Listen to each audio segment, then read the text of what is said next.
Good evening, this is BelGeode and we are back with some more X-Plane 11. So we are here at Fort Lauderdale International Airport, and boy do I have a walk down memory lane for you folks tonight. This is the Douglas DC-8-61 by Michael Wilson. It is PAYWARE on the xplane.org site, and it is even available as part of a full complete package of all of the planes that he has put up on the xplane.org site. I happened to get this puppy for free because I had a bunch of points that I needed to redeem, so I picked up the complete package, popped it into X-Plane 10, and then popped it here into X-Plane 11. The livery that you're looking at is one that I created as part of my walk down memory lane. This is, of course, Air Jamaica, as you can see. And the reason why we're doing this is because I want to tell you about my very first plane ride ever. I think I was like maybe about 7 or 8 years old. And we were traveling from Jamaica to Florida and back again. Now, word of note, we actually landed in Miami, but since the Miami scenery that I have was not playing nicely with my FPS, I decided to do it from Fort Lauderdale instead. And the other reason why I'm doing this episode, this is a special request from a viewer whose name should be popping up at the bottom right there. And there goes a van. Oh, that's so cool. This airport, by the way, is by Nimbus Simulations, the same folks that make my lovely little Shrike, as well as Lufker and Spadaro Airport, which I've shown you before. Alright, so we're going to hop into 6Y Juliet Alpha Mike, which is a fictitious registration, but kind of gives you an idea of what kind of registration Jamaican aircraft use. And we're going to be flying from here to Kingston, Jamaica. So almost an exact replica of the flight that I took as a kid, except we, like I said, landed in Miami instead of here in Fort Lauderdale. Alright, but with that having been said, let's hop on board the Lovebird and let's get this show on the road, and I'll show you all about this classic airliner. This is going to be good. Alright, so first thing I can tell you, the step trucks that I'm just walking up here, that comes with it. That's a part of it. And yeah, this is a good approximation of the cabin, but I don't remember Air Jamaica looking like this. I think Air Jamaica actually looked more like this. And bear in mind, the picture you're seeing right now is from a 727, but the seat colors are the same. But we can let that slide for now. Let's head up to the cockpit and see if we can get this baby started. I will, of course, go through the entire cold and dark startup sequence. It's a little bit more involved since we've got more people. And this would make an interesting shot at some point in time during this video. I'll have to remember to come back here and take some video from here. We'll see if we can get some more compelling views here. Oh wait, I wonder if I could get a view from the front of the engines. Let's see. I'm trying to find a good window for that. Ah, here's one behind the emergency door. Oh, that's perfect. Yeah, that'll work just nicely. Okay, so remind me, we're going to be seeing views like this. And actually, there's the other side too, which should be identical, huh? Hey, look at it, Spirit. Spirit is, of course, based here in Fort Lauderdale. So not surprised to see their Airbus sitting there. Alright, but enough lollygagging. Let's go ahead and see if we can get the bird started. And we will head to Jamaica, man. Jamaican me crazy. And actually, since this is a special request, maybe I should do it in a special voice. So, this one I go on out, special request for all my brethren back a yard. Big up me youth, big up. Now that I've totally embarrassed myself here, how about we head to the office and get this baby started. Oh, nice GPU, that'll come in handy. Alright, so I promise, no more talking patois. Into the cockpit we go. Okay, so we're in the office, and the very first thing you're going to notice is that I've got the mouse pointer going. A number of you keep asking why I never show the mouse pointer. Normally, I don't like it, but since this cockpit's a little dark, we're going to need it this time around. And yes, since this is a classic plane, we do have a 3-person crew on board. So as you can see, we've got the flight engineer's position. Incidentally, this is the switch that operates the stair trucks, and these 2 buttons operate the doors. Nifty little way of incorporating that in there. But we're going to go through the entire sequence, so I'll be using that station a lot, as well as, you know, the usual pilot seat. Speaking of which, here's another little nifty thing that I want to show you about this aircraft.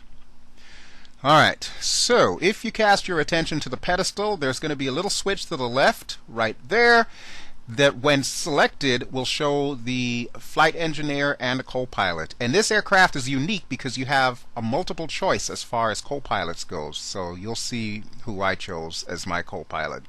And I thought that my flight engineer looked a little familiar too. Alright, but let's go ahead and get started. So phase 1, we need to get some power up in this piece. So we're going to open up our battery switches and our avionics switches, and we're going to flip them on. And hey, look at that. We've got people there. How about that? This is my co-pilot. And I should tell you, this is not Allie. Just in case you were wondering, this is not Allie. Allie doesn't look that dark. She looks nice though. Let's take a look at our flight engineer over here. This is not Daniel Craig, although he does kind of look like Daniel Craig. I'm going to call him James for the rest of the flight. All right, James. Okay, so let's continue our startup sequence here, and let me just zoom in. All right, so the first thing we want is external power. You remember that nifty little GPU? This is how we start it. Okay, and let's go ahead and close the covers there. Checking the checklist real quick.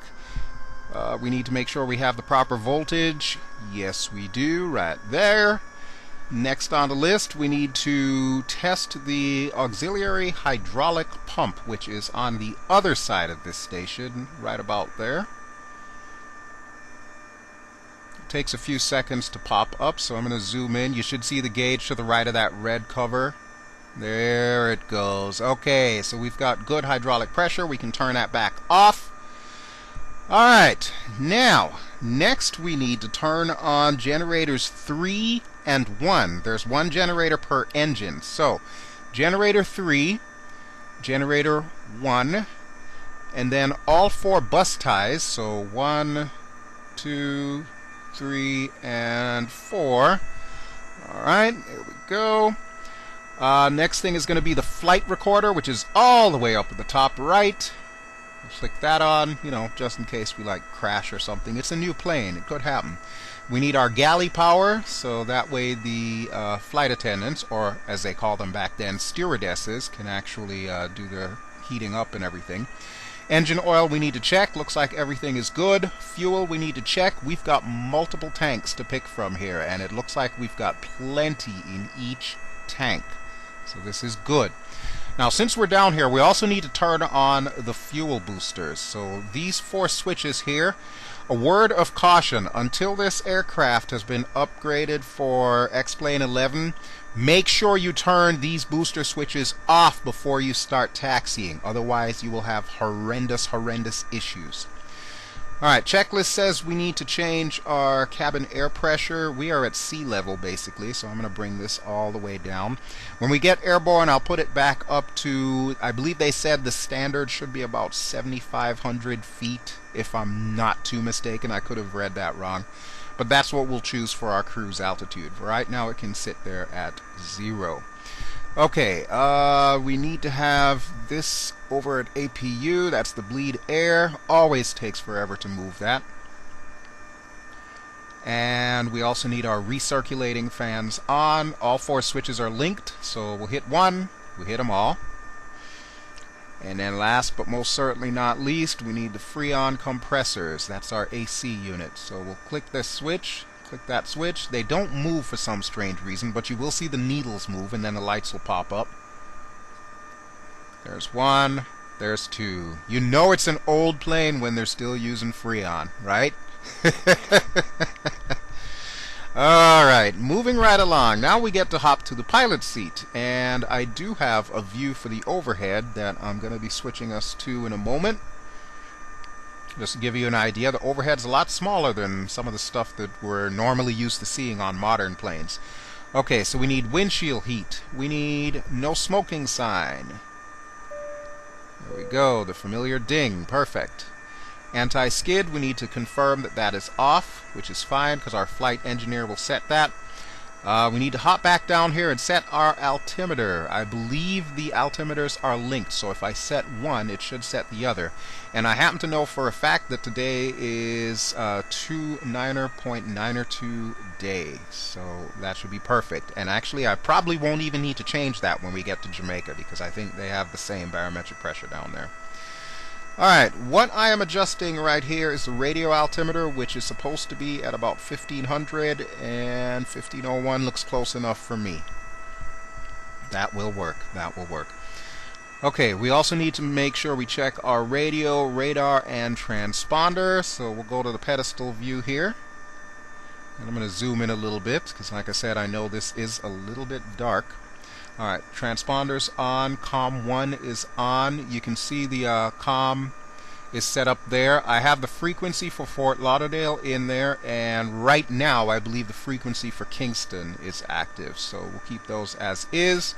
Our nav 1 and 2 are up here, and also our transponder, which we're going to go ahead and set to standby. And we're squawking 1200 because obviously I'm not going to be using the ATC, and I'm not on Pilot Edge or VATSIM, so I can't get a true squawk code to use.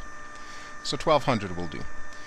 Alright, I believe that is everything for that little section there. We're supposed to have final load and takeoff data, as well as set our stabilization or our trim. Be honest with you, I don't have that information handy, so I'm just going to keep the trim at 0 and basically hope for the best. We'll have the flaps down to about 10, so that should do the trick. Okay, so we are done with that page. Starting the second page, it says we need to have our inertial navigation system set to FMS. I should caution you that this aircraft uses a completely different type of FMS, so we will not see the current and customary X-plane FMS, but I'll explain that in a moment. We also need to get our lights on, so nav lights as well as beacon. I think that's all we need to turn on for right now. Hang on, let me just move over to my PDF here. Yeah, that should do it for pre-start. So let's go outside for a second here.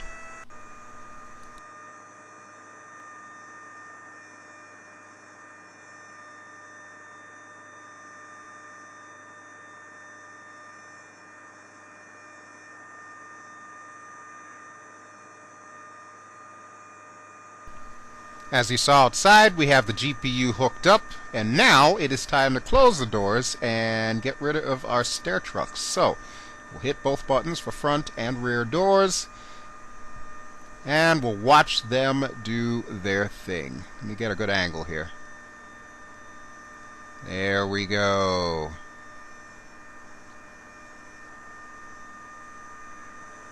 Okay, so it is time for phase 2, getting the engines started. First thing we need to do, we need to turn off the galley power that we just turned on a few minutes ago. We also need to turn off the recirculating fans as well as the Freon compressors. So no AC in the aircraft for a couple of minutes here. Alright, that's everything on the flight engineer station, so we'll go back up to the overhead. And while we're here, you will see this knob in the left side. We're going to need to set that to armed. That's to arm all the igniters, which I'm about to hit, one for every engine. To start this aircraft, there is a certain order that you're going to be doing it in, and those blue knobs that you're seeing at the top, those are the actual engine starters. So let's take a look at the pedestal again, just below the throttle. I'm hoping you can see it. Our start order is going to be 3, 4, 2, 1 in that order. So we'll go ahead and push up 3, and then we need to go back to our overhead and push in the big blue button. Don't push the button, Bell. Push the button, Bell. There we go. So now we've got an engine start on number 3. We'll hold it in there for a few seconds. And you know what? That should be good enough. Alright, looks like 3 is good to go. I'm liking what I'm hearing. Okay, let's go ahead and get 4. Okay, fuel is on for 4, and we'll push the button. trying to make sure I can see those needles. Yeah, it looks like it's coming up. Alright, so we can let this baby go. So 3 and 4 are live. Very good, very good. We'll move on to 2. Okay, we have fuel introduced to 2, and we'll push the button again. I notice the gauges on the left side look slightly different than the gauges on the right, or maybe I'm just not seeing them right. I don't know. Alright, but be that as it may, we've got 3 out of 4, so let's see if we can get a royal flush. There's 1. And push the button! I don't know about you folks, but that sounds to me like we've got 4 good engine starts. So let me let this sucker go. We will call that done. Hey, look at that. All of a sudden, everything's coming to life. Okay, so now would be a great time. Remember those other 2 generators that we didn't have on before? Let's go ahead and flip them on now. So there's 4. There is 2. Would also be a good idea to turn the inverter on. We got all our electrical stuff working properly. We need to set the bleed air to both. I said we need to set the bleed air to both. Come on, work with me here. Work with me. Michael, can you do something about this? Can you, like, make it scroll wheel capable, please? Please? Thank you. Alright, well, we got it. We're good. Alright, we'll turn off the external power, and I'm going to put that in the center to where it says off. So there we go. We're good to go. Anti-skid will turn you on, so that way the pilot does not have to. There we go. And now would also be a great time to turn these fuel boosters off. Remember, if we would have left them on, there would have been hell to pay. Alright, we'll get rid of our stair trucks, so they should be completely gone now. I'm hoping. And let's see. Oh, I forgot this. The aux start. I'm not 100% certain what it does, but suffice to say I gotta push it. I don't know if that light is supposed to stay lit or what. You know what? I'm not going to worry about it. It works. It's doing its thing. It's doing its aux starty type thing. So, you know what? I'm just good with that. I'm not even going to worry about it. Alright, back to the front we go. And pretty much it just says we need to check a lot of different things. Oh, you know what? Now would be a great time to explain why there is a Garmin GPS in my display right here. Alright, there is an add-on that you can get with this aircraft that is also going to be integrated into the update that's coming. It's called the SIVA, Internal Navigation System. This is also PAYWARE. This is like an extra $10. However, I haven't quite figured out how to use it just yet, so I'm going to be leaving this one alone, and I managed to tinker around with the cockpit files and put the little GPS in there. Speaking of which, let's go through our flight plan right now. Now, this is really special here, folks. I want you to understand just how special you are. I never do commercial flights. Only rarely will you ever see me do stuff, and I'm doing SIDs and stars. So we're going to be taking the Beach 5 SID, which will take us to the Bahamas, and then we're heading south to the Elser SID. So let's take a look at Beach 5 real quick here. From Takeoff heading east, we're going to go over the ocean to Jumar, Kern Beach, and eventually to Bama, which is the waypoint closest to the Bahamas off the coast of Florida. And then, once we make it past Cuba and into Jamaica, we're going to be doing the Elser 3 star approach, which involves us going due south from about where Boscobel is. You remember Boscobel in one of my previous videos, or several of my previous videos. And once we get to the actual Elser waypoint, we're going to be hanging a left and taking that all the way in to do a VORDME approach, since I'm pretty sure this aircraft should not have GPS. Although, for my purposes, it will. I will remind you that Mr. Wilson is currently in the process of updating this aircraft, so expect it soon with all kinds of nifty additions. In the meantime, we'll turn on our taxi lights, and I think that's all I need up here right now. We don't need the strobe until we get to runway 9 left, which is clean across the other side of the airport. Let's go ahead and turn that galley power back on so our stewardesses can continue heating their food. And I want to say that is everything that I need for now. So we should be in a good position to call for a pushback and get the heck on up out of Dodge. Okay, now you may have noticed I don't often like to talk when I'm in the outside view because I don't like competing with the noise, but this time I'm going to make an exception because I need to show you where to find the ground handling. It's right here under flight, very last thing. I think it can be bound to a key, but I have not yet done that because I don't often do commercial flights. Alright, it says our brakes are engaged, so I'm going to go ahead and take the brakes off, and then we're going to call for pushback to the left.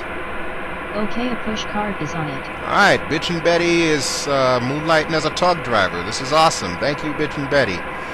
Okay, so she should be popping up here any second to push us off to the left. Maybe it's going to take her more than a second. Are you kidding me? Where in the hell is that? Here we go. What? Where did she come from? You know what? I'm not even going to complain about it. She's here. She's pushing us. We're good.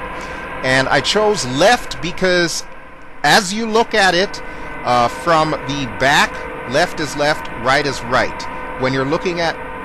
Are you kidding me? Freaking gas man. What are you doing there? I swear. You know what? I'm just done with all of them. All of them. I'm done. Alright, but yes.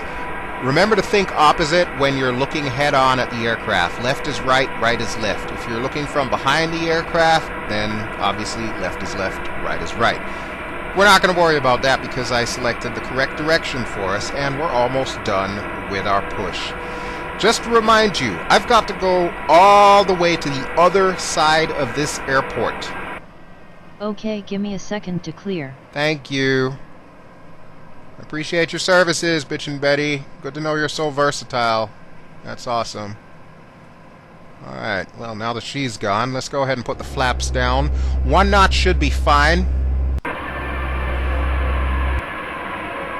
There we go. Okay, so I think we're about ready to push off. Alright, a little bit of throttle there. A little bit more throttle. Holy crap, I got half the throttle throw. And we're still not moving. Oh, wait, I see signs of life. Oh my god, are we actually moving? Holy crap, for 4 engines under the wing, and it still takes half the travel of the throttle to get moving. Are you kidding me? But you know what? That's exactly how these old planes were. Yeah, they had a lot of engines, but they were also very heavy. So yeah, there's an Avianca over there, there's Spirit over there. And my co-pilot, not Allie, does not appear to be looking very happy. But that's okay. She'll survive, I'm sure. And I didn't ask how Mr. Bond was doing back there, but I imagine he's okay because, let's face it, Daniel Craig is always okay when he's playing James Bond. Which, by the way, I heard a rumor that he was not going to be doing that anymore. I'm not so sure I buy that, because honestly, I've kind of liked him as James Bond. I mean, don't get me wrong, he's no Roger Moore, who unfortunately has passed on, and he's definitely no Sean Connery, who's practically got 1 foot in the grave. But you know, at least he's not like that other dude, what was his name, Tim Dalton or something like that. Although I do have to say, Pierce Brosnan's made one of the best Bonds I've seen since Remington Steele.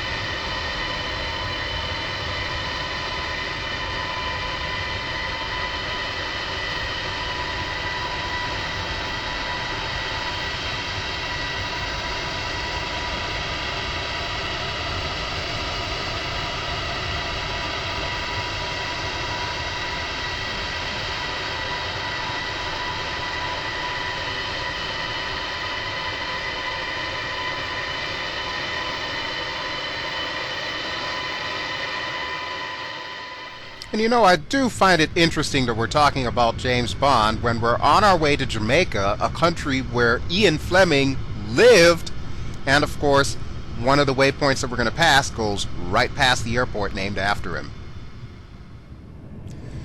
Alright, we are here at runway 9 left. Just a quick word of note about this real-life airport. They changed the runway designation, so runway 9 left is now considered runway 10 left. So, little fun fact for you if you ever decide to go down to Fort Lauderdale and do some plane spotting.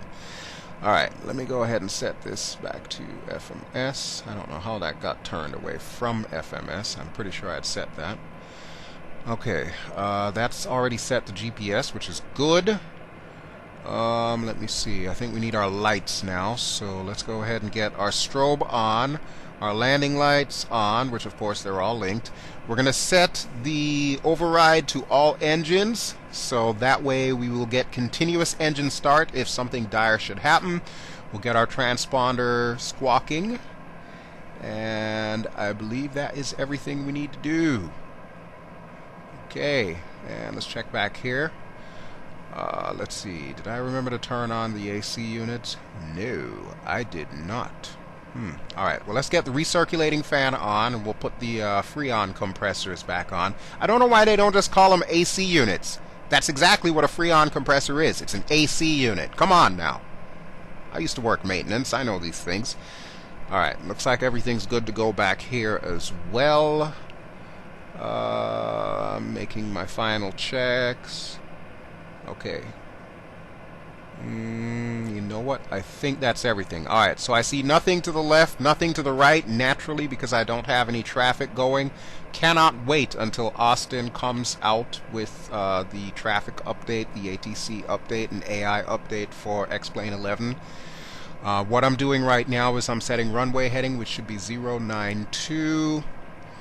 We'll track on runway heading, and then we'll go ahead and turn on our autopilot. Oh, I might want to change our OBS here. Alright, we want 92, so right there, and heading bug. Oh wait, no. I just set the heading bug. I don't need to do that. Alright, this is good. This is really good. Okay, everything looks good to go, so we're getting the call for ATC right now. Yes, you want us to position and hold?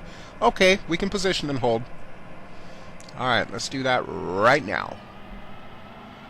Once again, we gotta get half the throttle throw. Sheesh.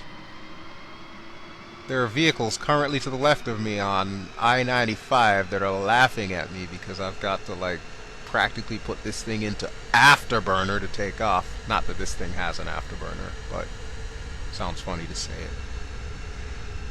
And do my eyes deceive me, or do I see ILS lights in the middle of the runway? What is up with that? I don't recall the real Fort Lauderdale airport looking like that.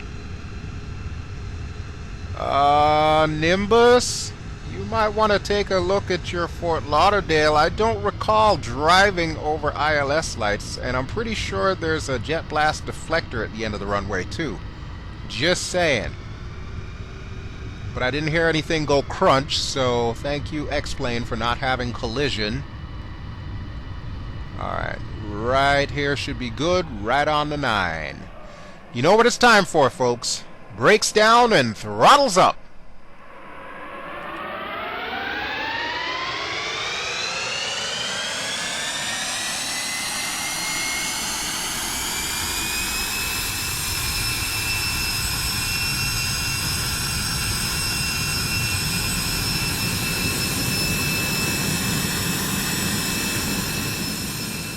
Probably should have given you our V speeds, but our rotate speed is going to be about 140 knots since we are relatively light. We only have cargo and fuel on board.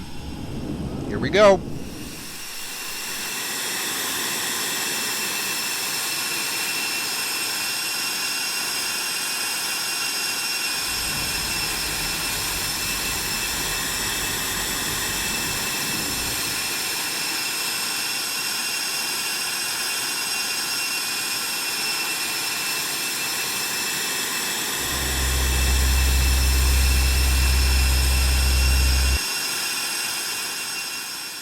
Alright, so excellent takeoff. Now would be a great time to put on the autopilot.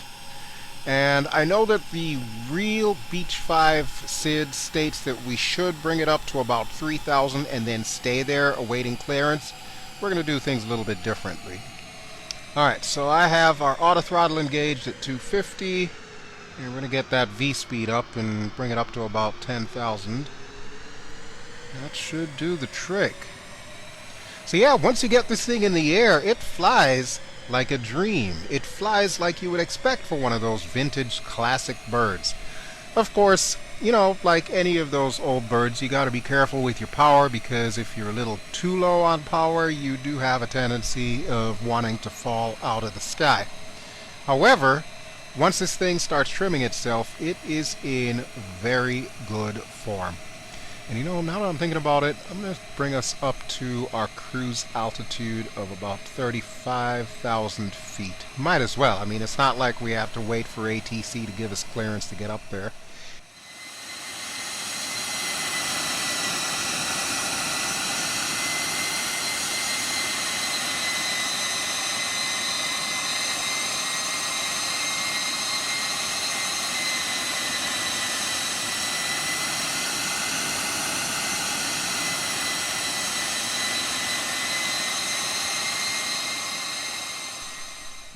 I kind of expected this. Cloud layers just about 5,000 feet. So yeah, we should be good to go there. Alright, so what I'm going to do is I'm going to go ahead and turn off the ignition override as well as the igniters, because we're pretty good. I don't think we're going to run out of engine power on our way up. And also the checklist says I need to do it then, so yeah, it's now done. And hey, I think we're about to pop up through the clouds. There we go. Look at that. That is a thing of beauty. And I might remind you that I am using default X-Plane. I am not using SkyMax Pro, and I am not using X-Enviro.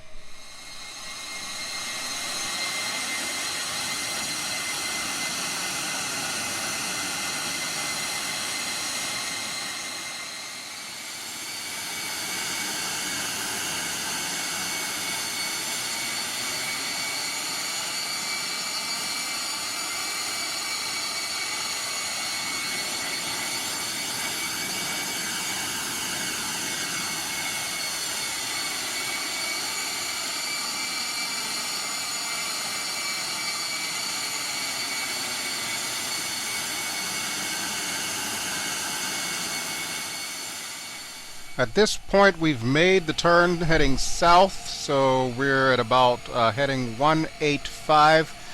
I can't quite figure out how to get my GPS to track. What in tarnation is wrong with your hands, woman? Okay then, somebody needs some Avon. Wow, that's just the wildest thing I've ever seen. Wow. Okay, yeah, so I started to say I haven't figured out how to get this GPS to mesh fully with the autopilot. So we're on heading hold right now, heading due south, and as you can see, we're just about lined up with the HSI there. I've got us up to 310, and I'm going to be changing that over to Mach, and we'll go to Mach 0.80. Matter of fact, let's do that right now. Yeah, we're just past 26,000 feet, so now would be a great time to do that. Alright, there we go. Yeah, it would be nice if I had like a nav hold or something, but I get it. This is an old aircraft.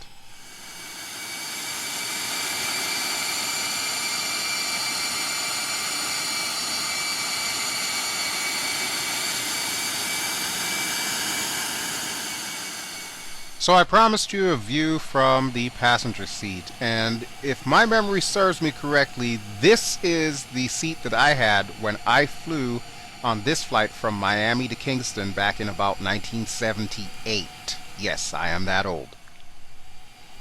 This is not the seat that I had on that flight from Miami to Kingston in 1978, but I do kind of like this view. So we've already passed the Bahamas and Florida, and we should be heading to Cuba. More importantly, we should be heading to the Ursus waypoint, which is literally just south of the Bahamas on our way to Cuba. Either way, we are going to get there, and I do actually have a couple of VORs programmed in the nav, so I'll show that to you in a moment here. Alright, let's see what everything is looking like. We're still on heading, we're still tracking to the south. Damn, I have to say, that sky is really starting to look good. I'm not sure what Austin and Ben and them have been up to, but they're really starting to make X-Plane look good on its own.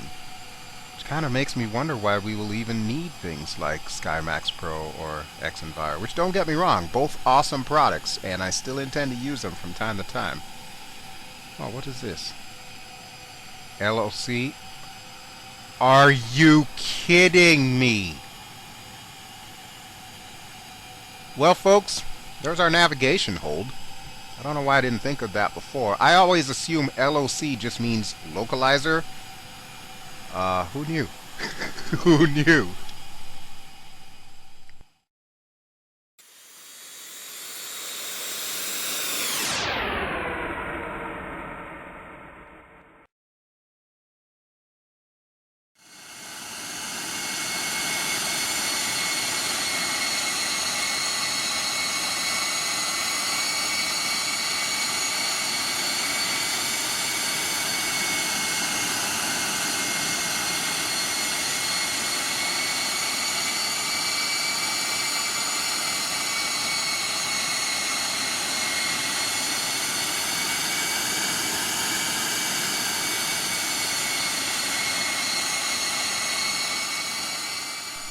As I'm sure you've seen by now, we have just passed the Ursus waypoint, which means next on our list is going to be UCA. I have that programmed in as 113.00 on our nav. Okay, so now that that is active, that should be popping up on one of these two DME windows. I have no idea which one. I'm just glad that we're finally on heading. This is awesome. Okay, so if I hit ADF, I see. So it really is tracking to the VOR. Huh. Very nice. Very nice. Okay. And how is not Allie doing? Looks like she's fine. Come to think of it, so is James. You know what? I'm going to take a little walk here, because I kind of like that view back there. Alright, so let me see if I can find the seat that I was sitting in before. Or you know what? I think I'm going to sit on the right-hand side this time. Yeah, I kind of like this view a little bit better here because, you know, we got the evening sun and everything. And this will give me an opportunity to talk a little bit more about what airliners were like back in the 70s and the 80s. Now, as I'm sure you know, the food was a hell of a lot better than freaking peanuts, pretzels, and Biscoff. No, back then, we actually had real food. Look at this. What you're looking at here is a sampling of some of the food that was served on Air Jamaica for either breakfast or lunch or dinner. If you happen to be like in those little in-between spots where it's not quite breakfast or lunch or dinner, you also had a pretty sizable snack. Now, I'm pretty sure that this is probably first-class food. However, coach-class food was really not that far behind. Don't you wish that airliners still did stuff like this? Totally amazing. And of course, also back then, you used to have smoking and no smoking sections of the aircraft. Don't ask me why that was even a thing, because you figure if you're in an aircraft, it's a confined spot, what happens if someone drops a cigarette or something? I don't know, we were dumb back then.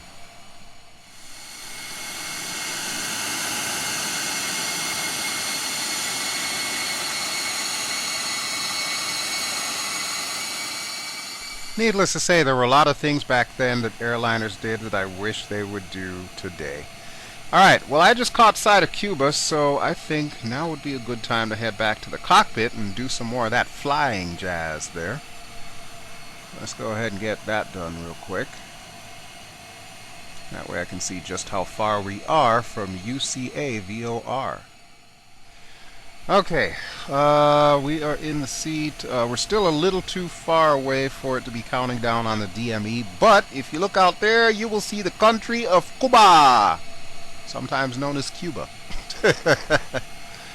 Yeah, back then, as Air Jamaica, we were able to fly over Cuba.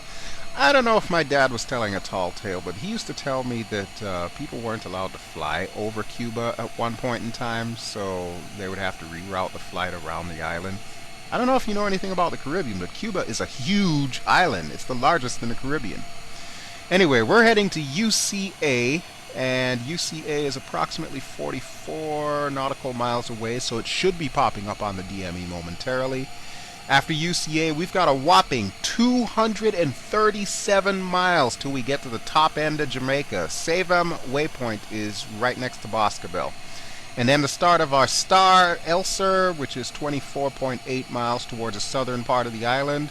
And then Geode is 8 miles in, and that will be right on the glide slope to Norman Manley International Airport, or Mike Kilo Juliet Papa, our final destination for the day. And we are making really good time. So let me go ahead and put our fake GPS back to its proper setting. And we should be good to go. So yeah, about 5 minutes till UCA. Very nice. Very nice. I have to admit, as a kid, I don't remember much about flying over Cuba.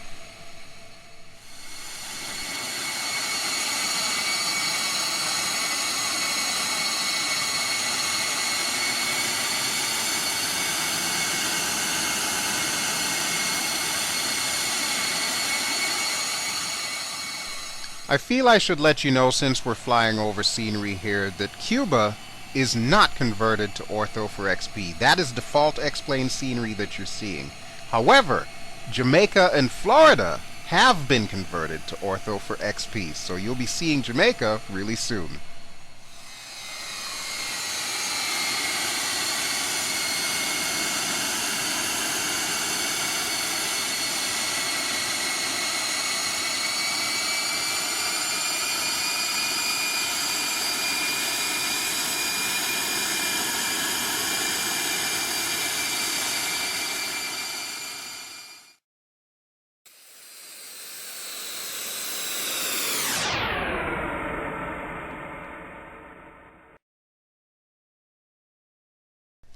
So those really dirty gray contrails that you're seeing out there, apparently the guys at Laminar Research are in the process of fixing that.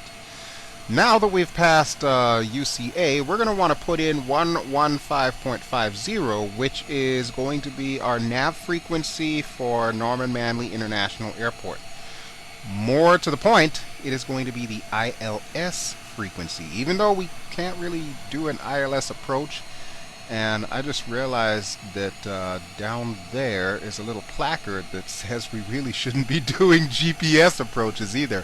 I'm not sure that a placard would be hanging in this aircraft back in the 70s. Okay, I'm going to go with it. But I've got my GPS, and we're doing a VOR DME approach, and I'm going to do it at least as close as I can get by the books. So there we go. So nobody can say that we did a GPS approach, because I will not be punching in procedures. In the meantime, I do have to say that I can see why Austin took the path that he did when it came to X-plane scenery. This actually does look good from 35,000 feet. Of course, I'm always in a helicopter flying down low, so I see scenery a little bit different than most people do. And yes, I am going to be getting back to more helicopter episodes in the coming weeks to months, so just stay tuned for that. Alright, James, I'm going to bother you here for a second because I want to check all our gauges and make sure everything's still kosher. Okay, so electrical, we got voltage, we got full amps, this is good. Engine oil's looking good. It still says full. I'm okay with this. Freon is also looking good. Looks like the right is more than the left, but I don't know if that really matters. Alright, fuel, we have plenty of. We are not going to be running out of fuel anytime in the near future. This is also good. Okay, let's check our little engine gauges here. Yeah, everything looks like it's within normal limits, or at least from what I have been able to learn about this aircraft, within normal limits. So yeah, we're doing pretty good. Alright, James, I'll leave you to it. Oh, wait, you know, one thing that I do have a question on, and maybe if Mr. Wilson is watching this, he can answer that. Why don't these things work? What are they actually supposed to do? I'm not even sure. It shall remain a mystery. Alright, back to the pilot seat we go, and let's see, do we still have Cuba out there? Yes, we do. Oh, that reminds me. You know, there's something I want to show you. You see this thing that you can barely see with little aircraft on there? That is a weather radar. So, you know how weather radars work. If there's precipitation in the sky, it will show it ahead of you, to the left, and to the right. We don't currently have any thunderstorms in front of us or to the left or to the right, unfortunately or fortunately, as the case may be. But if we did, that weather radar will show you exactly where the rains are and where the highest concentration of storms and whatnot. It works. And in my poking around in the cockpit files, I was able to locate two of them. One apparently supposed to replace the other. Oh, I just noticed we need to switch our nav. There we go. Okay, so we're set for 115.50, which will take us to Jamaica.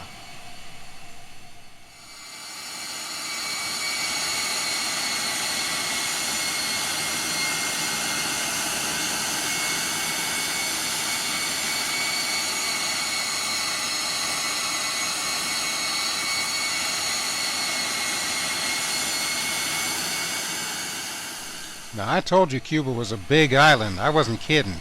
But, just to give you an idea how much we've got left, do you see this little point right down here? I believe it's called Cabo Cruz. When we hit that point of Cuba, it's about 90 miles from Jamaica. So at that point in time, we are going to start our top of descent. So, there we go. Keep that in mind, something to look forward to.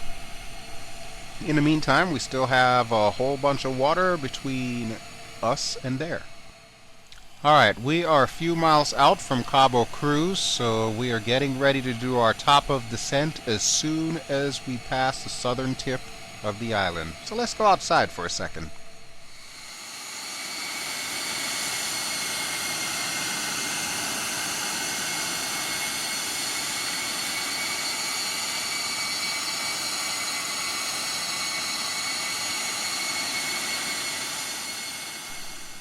Okay, folks, it is about that time. Cuba is now in the rear view mirror, and straight ahead, about 90 miles ahead, is Jamaica. We still can't really make out any of the land masses yet, but suffice to say, I'm going to start slowing us down, so we'll go to Mach 0.78, and then we'll start bringing this bird down.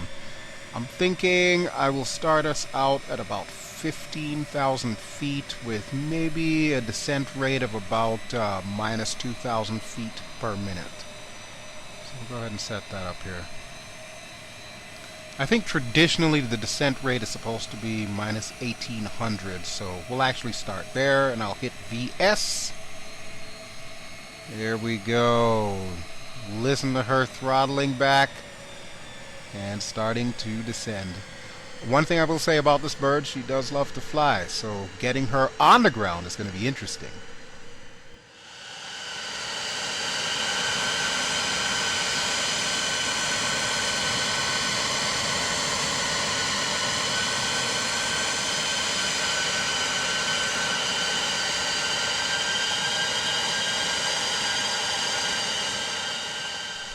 As much as I love this aircraft here in X-Plane 11, I'm thinking I probably should have given it a test run in X-Plane 10 ahead of time, because I do notice some quirks that, you know, are obviously due to the fact that it's not yet optimized for 11 as of this recording. And let's see, we're dropping our speed back down here, and yeah, we have that set to minus 2,000. So yeah, we're good to go, steadily descending here.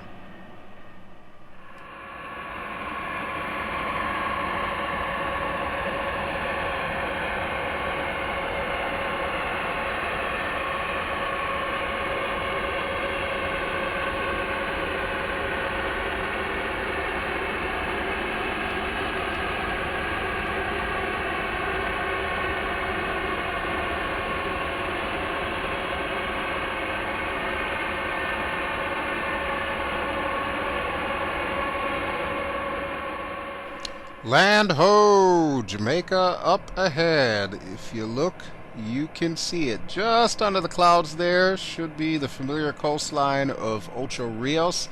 And since we know that we're coming in close to Ian Fleming International, aka Boscobel, we should be able to see that airport on our way past. I'll probably do a passenger view for that, because honestly I think I really like the passenger view in this aircraft. Can't really see the Blue Mountains. Looks like it's obscured by clouds, but that's okay. We can deal with that. But one thing I do want to do is check how far out from Save M we are. Looks like about 17 miles and less than Norman 3 Manley minutes. INTL Holy hell, where did you Yankee. come from, Betty? 2000 Zulu weather. Wind 100 at 17. Okay, I forgot I had that frequency punched Sky in. conditions 4100 scattered, 12500 few, 30,000 scattered, temperature 31, dew point 5. Altimeter 2992. Arriving runway 12, departing runway 12. Well, as much as I appreciate Advise on Betty initial giving me the contact, information, you it's have information we already know, so I'm going to go ahead and flip the radio station, put it back to Fort Lauderdale. And you know, it suddenly dawned on me, I don't think we ever got weather leaving Fort Lauderdale. Huh. Completely forgot that. Alright, what do we have up ahead? That's the Blue Mountains. At our rate of descent, we should pass right over them on our way in. I'm hoping. Just in case, I've adjusted our descent to 1800.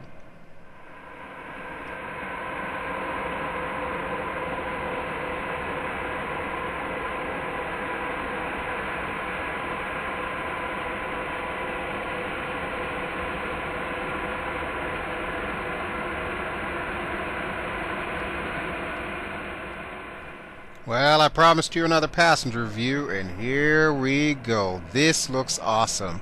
I do need to make some minor tweaks to the ortho for XP, because as you can see, the coastline water ends rather abruptly, but I will be fixing that soon. Guarantee you that.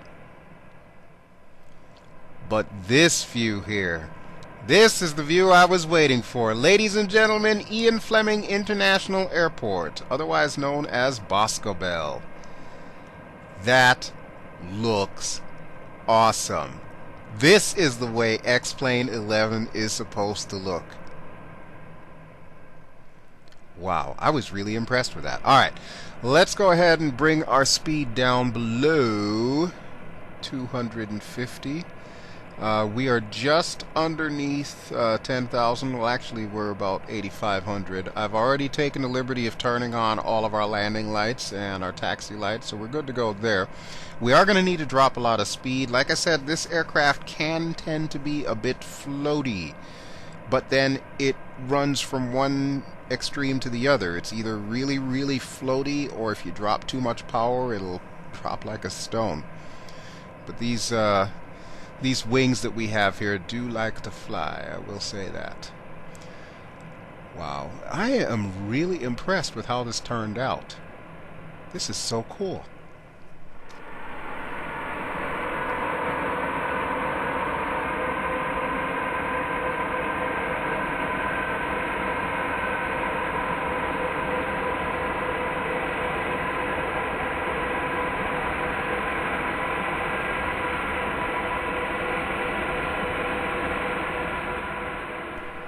Okay, we are almost at our final altitude of 4,000. I say final because when we begin this approach, we're supposed to be at 4,000, and then we'll steadily work our way down. Wow, look at how majestic that is. Alright, our airport should be directly ahead. I think I can see it. Yep, there it is. There it is, and we are almost at the point where we need to make this turn to finals. So yeah, things are going to happen really quickly here. Alright, I'm going to set this up to all engines and turn our igniters back on to make sure that we don't have any unwelcome surprises on our way down. Galley power, we won't need you. We can turn you back off. And cabin altitude, we can drop you back down to, you know what, let's put you down to 0, because we'll be on the ground in no time anyway. Alright, come on. I can barely see this thing turning, but I know it is. I know it is. Speaking of turning, looks like we are. The pay attention to what's going on over here. Okay, we are stable at about 4,000. I'll be honest with you folks, I haven't thought about how to get this sucker in. I know they said that yellow button on the yoke is supposed to turn off the autopilot, but the last time I did my test flight, it didn't work.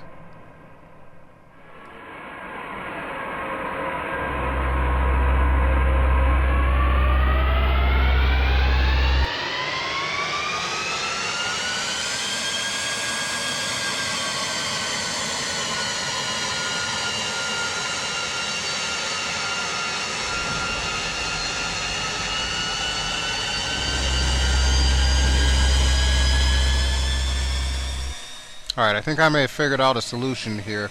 What I'm going to do is I'm going to set our autopilot to descend continuously. Eventually I'll try to bring it down to 0, then I'll try to figure out a way to turn off the autopilot on our way in.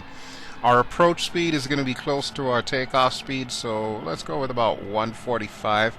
I know this thing can go slower than that before stalling out, but I don't want to chance it, especially since I've really only flown this thing like 3 times now. This is my 3rd flight. Alright, we are a little bit high though, and it says we're at 2,000 passing this waypoint. Yeah, we are definitely above the glide slope here. Alright, I'm going to need to make some adjustments here. Okay, so let's bring... Whoa, wrong way. Wrong way. Ah, crap. You know what? I discovered I have to kind of be at an angle for it to drag properly. Again, Mr. Wilson, if you're watching this, can you please make these knobs and switches work with scroll wheel? That would be great if you can pull that off. Alright, I'm going to set that to 100, so that way we don't come slamming into the deck. At minus 700 feet per minute, yeah, I think we should be able to pull this off. We still look like we're above the glide slope. Let me zoom us in here. We're exactly 3 miles out from Geode. Oh wait, I thought Geode was where we were supposed to be at 2,000. Wait, did I miscalculate that? Is it just me, or does that look like we're above the glide slope? That looks like we're above the glide slope. Alright, I'm going to turn off the auto throttle here, because if you want to descend quicker, you got to control your speed. So let's go ahead and bring that down a bit. Sounds are a little bit off, but, you know, I'm going to deal with it. Like I said, this aircraft is not optimized for X-Plane 11, so... But that is coming. That is definitely coming. What is our flaps set to? I can probably afford 1 more notch. It does say full flaps emergency use only, so 1 more notch is about all I'm going to give it. And I'm definitely not doing a GPS approach, so you are all bearing witness to this. I am not doing a GPS approach. This is strictly VOR DME. See, it even says on a DME 7.7 nautical miles. Alright, let's get a bit more of a descent here. I'm thinking if I turn off the VS switch, since that is yellow, if the altitude switch stays orange, I should still have authority, pitch authority basically.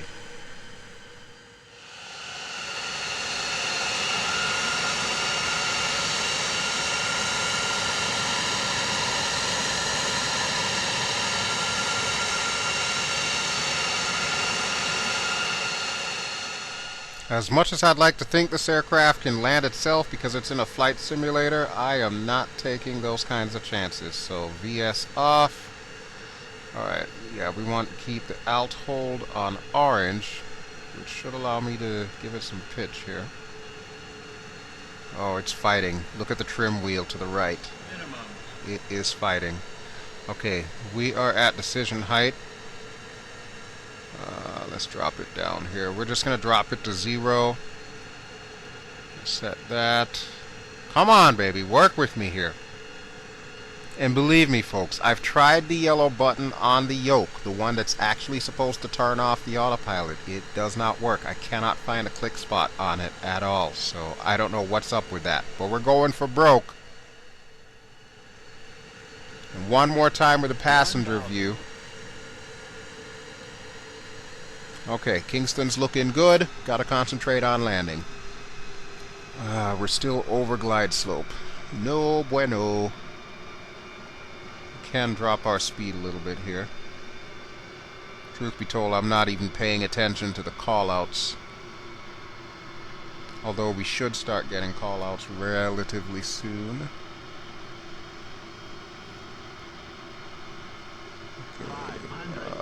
Yeah, we'll go ahead and take that off because it looks like we're not properly lined up. So we need to swing out to the left a bit here. 400.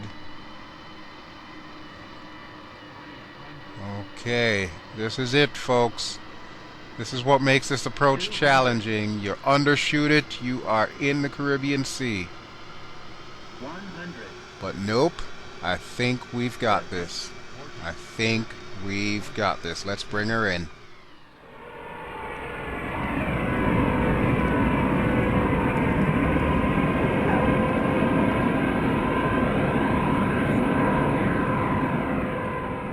Whew, we made it, folks. We made it. I gotta say, that was challenging considering the fact that I still have not learned everything there is to learn about this aircraft. But I am very pleased with how this turned out.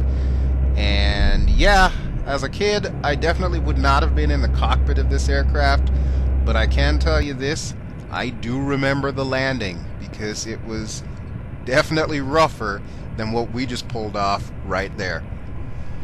But it was still enough of a thrill for me as a kid to really cement my love for aviation. So yeah, I'm forever grateful for taking that fateful DC-8 flight back in 1978. Alright, let's get some of these lights off here. Igniters, we're going to turn you off as well. Alright, taxi light, we'll leave you on, that'll be fine. I just realized that our altitude hold is still on. Alright, I think I want to park all the way to the left side of the airport. So, let's see if we can swing this big behemoth around. Looks like we got some light traffic here in Kingston. I've been thinking about adding a few more aircraft to this airport, except no one seems to make any Air Jamaicas. Hello, scenery guys. Guys who make scenery libraries, the fruit stand folks, all of you.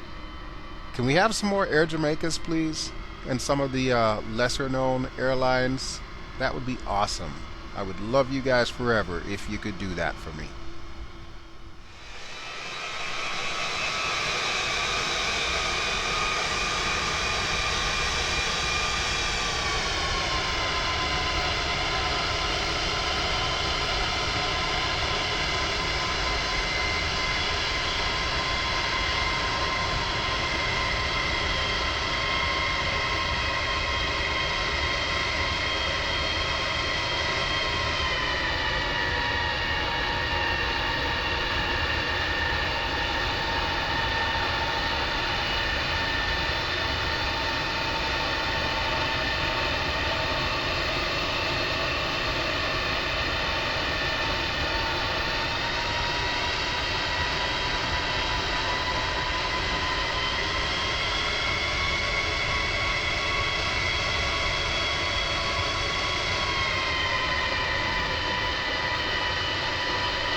So we made it, folks. This is our final destination for the day. Welcome to Kingston, Jamaica.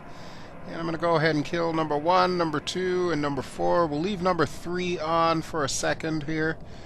And we'll go ahead and start turning some stuff off on this side.